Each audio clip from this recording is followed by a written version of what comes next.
Good afternoon. My name is Matt. And this is my dog, Lola. Lola is a Labradoodle, which is a cross between a poodle and a Labrador. She's a big dog, but she's very friendly. Friendly, by the way, is dog owner talk for she'll lick you when she meets you. If you've ever owned a dog like I have, you'll notice how they respond to the tone in your voice, regardless of what you say.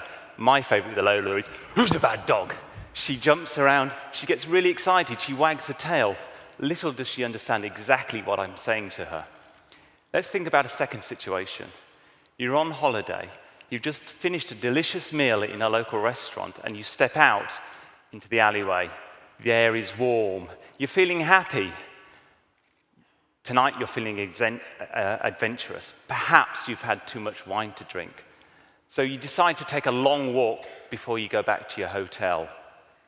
You find yourself walking down deserted, dark alleyways, marveling at the buildings on either side. As you approach the end of an alleyway, suddenly you hear raised voices coming from around the corner. You stop. The voices get louder. Suddenly you see it's time to go home. But why did you sense that? Why did you think there was danger around the corner? You don't even speak the language. There seems to be something universal in the way that we communicate emotions as humans, which transcends language and can be recognized by some species. So we're going to do a quick demonstration, a quick test for you guys in the audience here today for this idea. What I have is two samples of somebody speaking here with a different emotion in each. And what I want you to do is guess which emotion they're speaking with. Okay, so we'll start with the first one. You wouldn't understand. You're a man. So that was a pretty easy one there. So the lady in the sample there was obviously happy. Now, most of you in the audience would have understood her words, which of course helps. So in the second clip here, we have a man speaking in a language which probably very few of you in the audience can understand.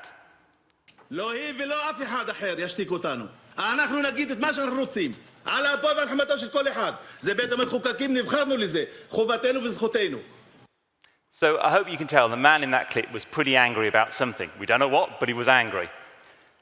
So if we're able to detect emotions in a language that we don't understand, and dogs can tell our emotions, there's something universal in emotions in the way that we speak. And if so, could I teach this to my smartphone so it recognizes and responds to my language? If you look at your smartphone, it has a microphone in it that obviously hears your voice when you make a call. But did you realize that the microphone will record your voice during the day? If you don't believe me, download a voice recording app, play it on your phone, and put your phone in your handbag or in your pocket. You'd be surprised how clearly your voice could be heard during the day. Now we're going to turn to some science. And first we're going to turn to psychology. Studies in linguistics have shown that there are a range of basic spoken human emotions which do, in fact, transcend languages. So somebody can recognize emotions in a different language that they don't actually understand. Okay, we knew that. We just did the experiment here this morning, so we know that fact. So now we turn to physics. What we have here is a sound wave. It's a graphical representation of a short phrase. And here's a second sound wave. Now, the interesting bit is actually this is the same person, same phrase in each case, but in the second one, it's with a different emotion. You can just make out visually the similarities and differences between the two. But you see, life is much more complicated than that. Just because emotions are universally recognized, it doesn't mean there are, in fact, great big differences between the way we communicate them. Think about the differences there are between different languages, speakers of different languages. We have the fast Italians, we have the deep Greeks, and we have the loud Americans. What we need is a way at looking at the deep structure of language in order to understand the emotions.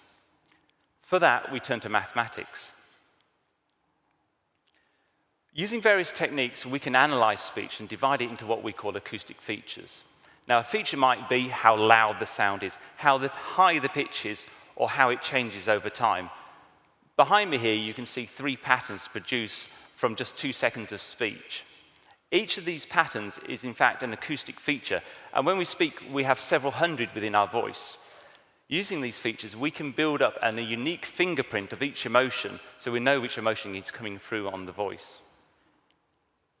So we've seen today from experimentation, from a test we did here live in the audience, and to some extent dog-based observations, we know that emotions can transcend language and can be recognized by other species. We know from physics and maths that we're able to look into the sound and extract specific acoustic features that tell us which emotion is being communicated. And this is the result, an app which is able to recognize emotions in voice in real time.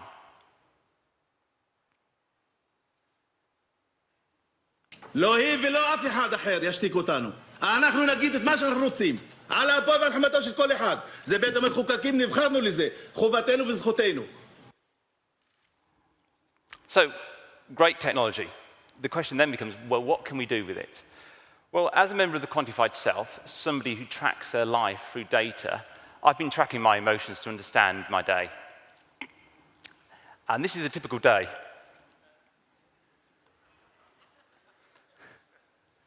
Okay, I have emotions, even though I'm British.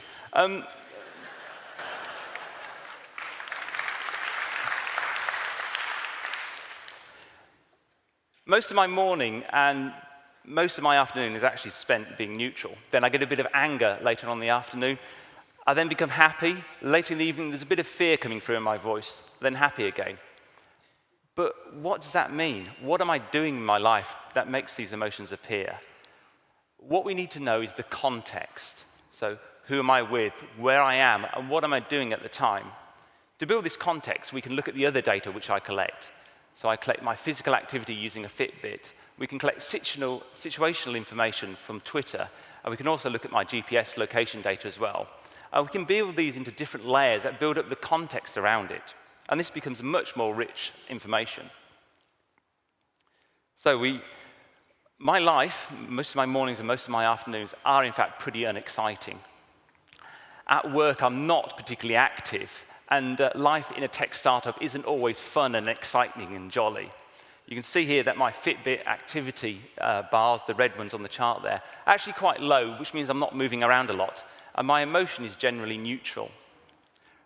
Things change around about 3 o'clock in the afternoon. My activity increases, and my emotion changes to anger. This happens to be the time I pick up my children from school. It's probably not the best thing to say live on stage, but I'm sure most of the parents in the audience understand that. But what's nice, after I pick up the children, we go for a walk in the park, and we take Lola with us as well. So you can see there my physical activity increases greatly as we go for the walk, and my emotion becomes happy. So I wasn't angry for very long, which is actually very healthy.